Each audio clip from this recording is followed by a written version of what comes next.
नमस्कार दोस्तों, आप लोगों का स्वागत है हमारे YouTube चैनल पर। आज से इस चैनल पर आपको बिहार बोर्ड के क्लास 12th के फिजिक्स का चैप्टर वाइज ऑब्जेक्टिव की तैयारी कराया जाएगा, जिससे आपको एग्जाम में बेहतर सहायता मिल सकती है। इस वीडियो में पूरी कोशिश की गई है आपको कंसेप्ट को क्लियर कर बेहतर ढंग से ऑब्जेक्टिव को समझाने का, जिससे आपको ऑब्जेक्टिव रटना ना पड़े। तो चलिए दोस्तों, बिना टाइम वेस्ट किए हुए चलते हैं। हमारा जो बिहार बोर्ड के क्लास 12th का फिजिक्स का जो फर्स्ट चैप्टर है, उससे जितने भी क्वेश्चन हो सकते हैं हम सभी को करेंगे। चलिए दोस्तों, फर्स्ट क्वेश्चन पर चलते हैं। फर्स्ट क्वेश्चन हमारा है विद्युत आवेशों के बीच लगने वाला बल दिया जाता है। विद्युत आवेशों के बीच लगने वाला बल दिया जाता है। चलिए दोस्तों, यहाँ पे समझते हैं। हम लोग जानते हैं कि जब दो आवेशों को एक साथ जब एक निकट लाया जाता है, उसके निकट लाया जाता है, तो वो बल का अनुभव करता है। ठीक है, बल का अनुभव करता है। ठीक है, वो आकर्षण विकर्षण दोनों हो सकते हैं, वो आवेश के प्रकृति पर निर्भर करता है। चलिए दोस्तों, तो जो बल का निर्भर करता है, इसका डिफिनीशन सर्वप्रथम कुलॉम वैज्ञानिक कुलॉम नाम के जो वैज्ञानिक थे उन्होंने दिया था, और ये नियम भी बनाया था जिस नियम से दो आवेशों के बीच लगने वाला बल को निकाला जाता था। ठीक है, तो इस तरह से उन्होंने नियम दिया था, और यह जिस नियम को हम लोग कुलॉम के नियम से जानते हैं। ठीक है, तो यहाँ पे हमारा एक का ऑप्शन हो जाएगा कि विद्युत आवेशों के बीच लगने वाला बल दिया जाता है, तो वो कुलॉम भी वैज्ञानिक थे जिन्होंने ये नियम दिया था, और इसे कुलॉम के नियम कहते हैं। तो हमारा एक का बी हो जाएगा। नेक्स्ट क्वेश्चन की ओर बढ़ते हैं।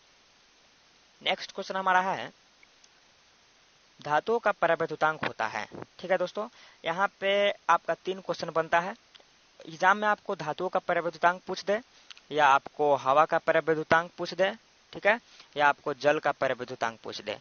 ये तीनों क्वेश्चन बनता है। ठीक है, तो अगर आपसे धातु का परावैद्युतांक पूछ दे तो आपको अनंत मारना है। ठीक है, अगर आपसे हवा का परावैद्युतांक पूछ दे तो आपको 1 मारना है। ठीक है, अगर आपसे जल का परावैद्युतांक पूछे तो आपको 81 मारना है। इसको आप याद रखिएगा। ठीक है, तो आपका 3 क्वेश्चन हो सकता है इस पर। धातु का परावैद्युतांक अनंत, ठीक है, हवा का परावैद्युतांक 1 और जल का परावैद्युतांक 81। ठीक है, तो चलिए दोस्तों, नेक्स्ट क्वेश्चन की ओर बढ़ते हैं। तो इस तरह से हमारा क्या हो जाएगा, 2 का हमारा अनंत हो जाएगा, क्योंकि धातु का पूछा है। चलिए दोस्तों, आगे बढ़ते हैं। 3 नंबर में है जब किसी वस्तु को आवेशित किया जाता है तब उसका द्रव्यमान। देखिए दोस्तों, किसी भी वस्तु को आवेशित 2 ढंग से किया जा सकता है। या तो आप इस पर इलेक्ट्रॉन देकर इसको आवेशित कर सकते हैं, या इलेक्ट्रॉन निकालकर आप आवेशित कर सकते हैं। जब आप इस पर इलेक्ट्रॉन दीजिएगा तो इस अवस्था में ऋणावेशित हो जाता है। ठीक है, और ऋणावेशित होता है, आप इस पर इलेक्ट्रॉन कहीं से दीजिएगा तो इलेक्ट्रॉन का कुछ ना कुछ तो मास होगा। तो इस तरह से जब ऋणावेशित हो जाता है तब इसका द्रव्यमान जो होता है, मास, वो बढ़ जाता है। ठीक है, इस तरह से अब हो सकता है कि आप इस पर से इलेक्ट्रॉन निकाले हो। ठीक है, तो जब आप किसी वस्तु पर से इलेक्ट्रॉन निकालते हैं तो उस अवस्था में वो वस्तु धनावेशित हो जाता है। ठीक है, और धनावेशित हो जाता है, और इस अवस्था में जब आप इस पर से इलेक्ट्रॉन निकालिएगा तो इलेक्ट्रॉन का कुछ न कुछ तो द्रव्यमान होगा। तो जब निकलेगा तो इसको क्या होगा, द्रव्यमान जो इसका मास होगा वो घटेगा। ठीक है, तो ये आपको कॉन्सेप्ट क्लियर रखना है कि जब किसी वस्तु को धनावेशित किया जाता है तो उसका मास जो होता है, द्रव्यमान, घटता है, और किसी वस्तु को ऋणावेशित किया जाता है तो उसका मास जो होता है, क्या होता है, बढ़ता है। लेकिन क्वेश्चन 3 नंबर क्वेश्चन में हमारा कॉन्सेप्ट क्लियर नहीं किया गया है, बताया नहीं गया है कि इसमें धनावेशित किया गया है कि ऋणावेशित किया गया है, हमें तो बताया ही नहीं गया है। तो हम क्या कर सकते हैं कि यहाँ पे बढ़ भी सकता है और घट भी सकता है, क्योंकि यहाँ पे बताया नहीं गया है कि धनावेशित किया गया है कि ऋणावेशित किया गया है। तो हमारा 3 का क्या हो जाएगा, सी नंबर ऑप्शन हो जाएगा। चलिए दोस्तों, नेक्स्ट क्वेश्चन की ओर बढ़ते हैं। नेक्स्ट क्वेश्चन हमारा है इलेक्ट्रॉनों पर आवेश होता है।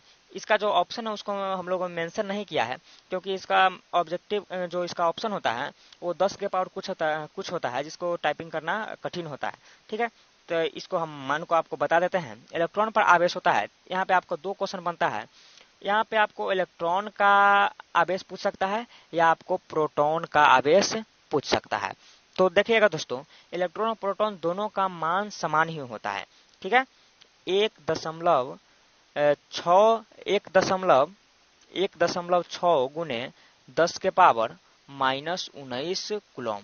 ठीक है, -19 कुलॉम होता है। ठीक है, 1.6 गुने 10 के पावर -19 कुलॉम होता है। लेकिन अगर इलेक्ट्रॉन इलेक्ट्रॉन जानते हैं कि ये ऋण आवेशित होता है, तो ऋण आवेशित होता है तो जब इलेक्ट्रॉन का जब पूछे तो आपको माइनस मारना है, माइनस 1.6 × 10⁻¹৯। अगर आपको प्रोटॉन का पूछे तो प्रोटॉन धनावेशित होता है तो इसके जगह पर आपको प्लस लगाना पड़ेगा। ठीक है, तो अगर प्रोटॉन के पूछे तो प्लस 1.6 × 10⁻¹৯ और इलेक्ट्रॉन को पूछे तो माइनस 1.6 × 10⁻19 कूलम। ठीक है दोस्तों, तो ऑप्शन आपको ये मान याद रखना है, ऑप्शन मिलेगा आप टिक कर देंगे। चलिए दोस्तों नेक्स्ट क्वेश्चन की ओर बढ़ते हैं। नेक्स्ट क्वेश्चन हमारा है आवेश का मात्रक होता है। ठीक है दोस्तों, आवेश को हम किस चीज में नापते हैं, हर चीज का नापने का एक नापना होता है, तो आवेश को हम लोग नापते हैं कूलम में। ठीक है, कूलम में नापते हैं तो हमारा 5 के ए हो जाएगा। ठीक है, तो इस तरह से आपका ए वीडियो फर्स्ट